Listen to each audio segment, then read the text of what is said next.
میوے ہیں، پھل ہیں رب کائنات کی جانب سے، اور سب سے بڑھ کر یہ ہے کہ عزت دی جائے گی ان کو۔ ایسا بھی تو ہو سکتا ہے نا کہ آپ کسی کو روٹی دو، مگر روٹی دے کر آپ اس کو اے کہہ کے پکارو یا ایک ایسے انداز میں ڈیل کرو جس میں اس کی عزت نہ ہو۔ میں نہیں، یہ سب کچھ ملے گا اور اس کو اس انداز سے ملے گا کہ جیسے خود جنت کا وہ مالک ہے اور اس کے اندر اس کو بادشاہانہ اختیارات حاصل ہے، وہاں پر ایک عزت کے ساتھ دیا جائے گا۔ اور قرآن ذکر کرتا ہے وہاں تو ملائکہ بھی آتے جاتے اہل جنت کو سلام کرتے ہوں گے، اور خود رب کی جانب سے بھی حدیث پاک کے مطابق جمعہ کے دن رب کائنات بھی اہل جنت سے خطاب کرے گا اور ان کو اپنا دیدار کروائے گا اور ان سے پوچھے گا تمہیں کچھ اور تو نہیں چاہیے، اور رب کی بارگاہ سے بھی اہل جنت کو سلام ہوگا۔ پھر فرمایا وہ اپنے تختوں پر جنت کے اندر ان کے لیے تخت لگے ہوں گے، آمنے سامنے ان کے دوست، ان کے گھر والے، ان کے سنگت والے بیٹھے ہوں گے۔ اہل جنت آمنے سامنے بیٹھ کر تختوں پر بیٹھ کے باتیں کریں گے۔ ان کے درمیان سفید رنگ کی لذیذ قسم کی شراب کا دور چلے گا، ایسی شراب جو نہ سر میں درد ڈالے گی نہ دماغ کو بہکائے گی، بلکہ وہ شراب طہور ہوگی۔ اور کاسرات و طرف، آنکھیں نیچی رکھنے والی باشرم اور باحیا ان کی ازواج اور حوریں ان کی خدمت کے لیے وہاں پر حاضر ہوں گی۔ یہ ان کا مقام ہوگا جو اللہ تعالیٰ اہل ایمان مخلصین مومنین کو جنت میں عطا فرمائے گا۔ اور اس کے برعکس جو منکر آخرت ہے اس کا بھی ذکر درمیان میں آیا کہ اہل جنت جب جنت میں بیٹھے ہوں گے، وہاں پر ایک جنتی کہے گا کہ میرا ایک دوست تھا دنیا میں، وہ مجھے کہا کرتا تھا کہ آخرت کیا چیز ہے، کب آئے گی، سب کچھ دنیا ہے، کھاؤ پیو موج کرو، جو کرنا ہے کرو۔ میں اس کو روکتا تھا کہ نہیں، ہم رب پر ایمان رکھنے والے لوگ ہیں۔ اور پھر وہ اپنے ساتھیوں سے کہتا ہے تمہیں بتاؤں وہ آج کس حال میں ہے، اور ان کے سامنے سے پردہ اٹھے گا اور وہ جہنم کے وسط میں وہ شخص وہاں پر عذاب کے اندر مبتلا نظر آئے گا، اور وہ کہیں گے دیکھو شکر اللہ کا میں اس کے راستے پر نہیں چلا، وگرنہ آج میرا بھی یہ حال ہوتا۔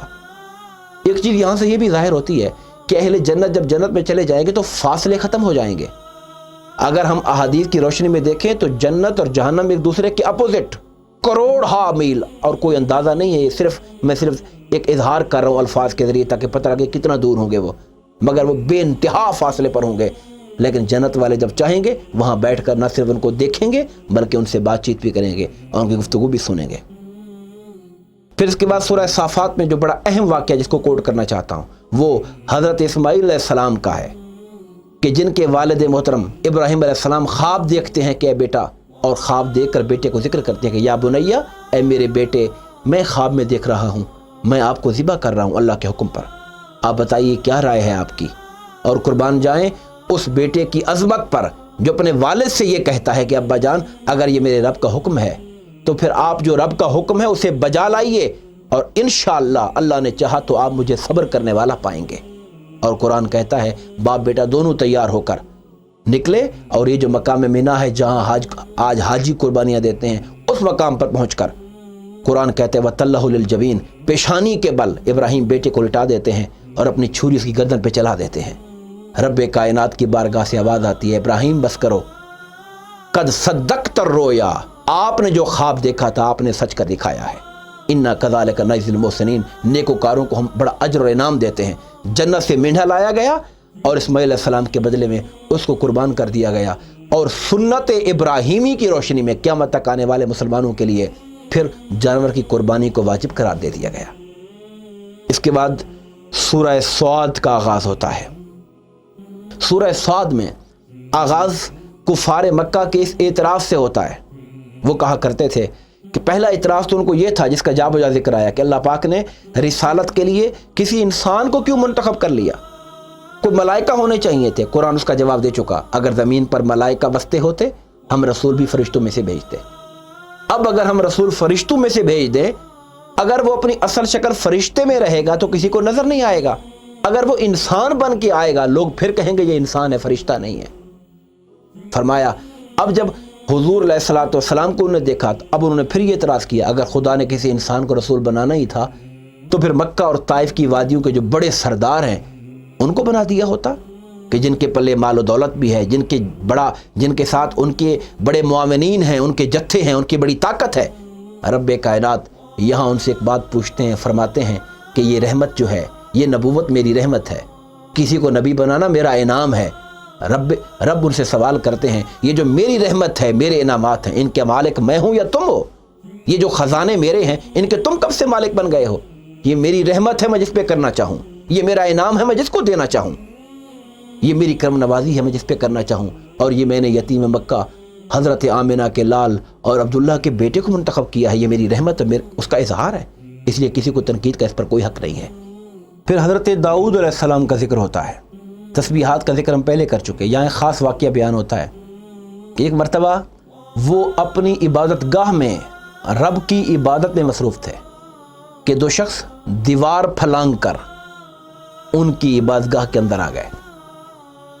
آپ تھوڑے سے گھبرا کر پریشان ہو گئے کہ اس طرح آنے کا کیا انداز اور اسلوب ہے۔ بہرحال انہوں نے کہا آپ گھبرائیے نہیں، ہمارا آپس میں جھگڑا تھا، ہم اس کا فیصلہ کرانے آئے، اور جھگڑے کا ذکر کیا۔ انہوں نے کہا کہ یہ شخص ہے، اس کے پاس 99 دمبیاں ہیں اور دوسرے کے پاس صرف ایک دمبی ہے۔ اب یہ 99 والا کہتا ہے کہ یہ ایک بھی مجھے دے دی جائے تاکہ میرے پاس پوری 100 ہو جائیں، اور ایک والا کہتا ہے کہ نہیں، یہ میرے پاس ایک ہی ہے، میرے پاس یہ ایک رہنے دو، اور ساتھ ہی وہ کہتا ہے وہ جو 99 والا ہے وہ بات بڑے روب سے کرتا ہے اور لاجواب کر دیتا ہے آگے سے۔ داؤد علیہ السلام نے جب یہ واقعہ سنا فرمایا وہ تو بڑا ظالم انسان ہے، اس کے پاس 99 دمبیاں ہیں اور وہ ایک دوسرے کی برداشت نہیں کر رہا ہے۔ اور فرمایا یہ جو اکثر مالدار لوگ اور آپس میں جو شریک کار لوگ ہوتے ہیں،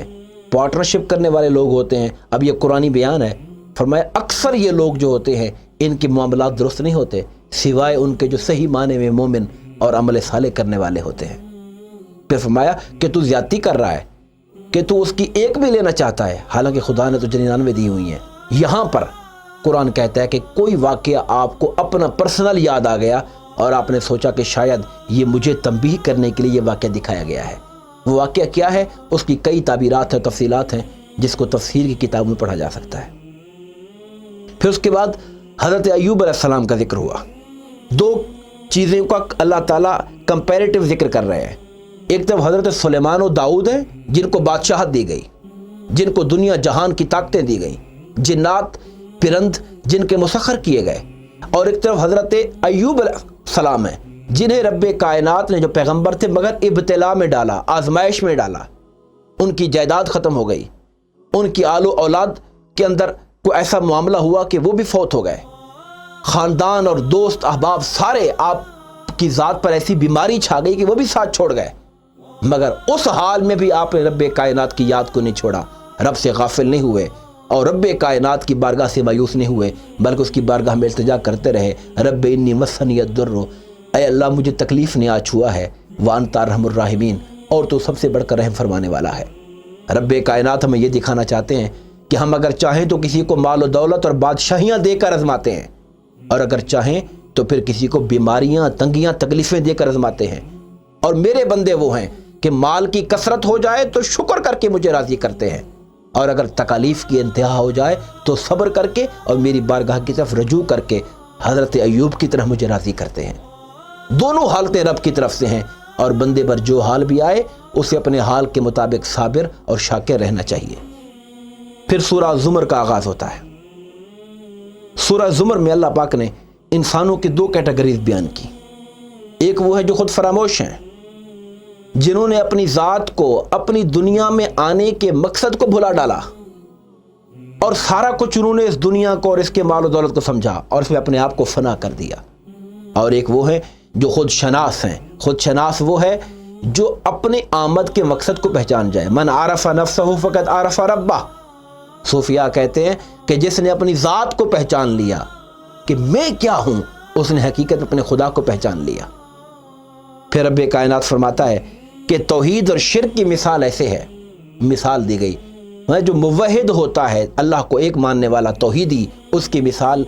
اور وہ شخص جو مشرک ہے اس کی مثال رب کائنات نے غلام کے ساتھ دی۔ میں ایک کسی کا غلام نوکر ہو، ایک شخص ہے وہ غلامی کرتے ہیں، ایک مالک نہیں ہے،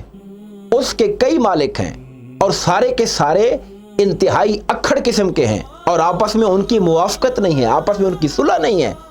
تصور کریں کہ ایک ایسا غلام جس کے کئی مالک ہوں اور وہ مالک جن کی رائے آپس میں ملتی نہ ہو،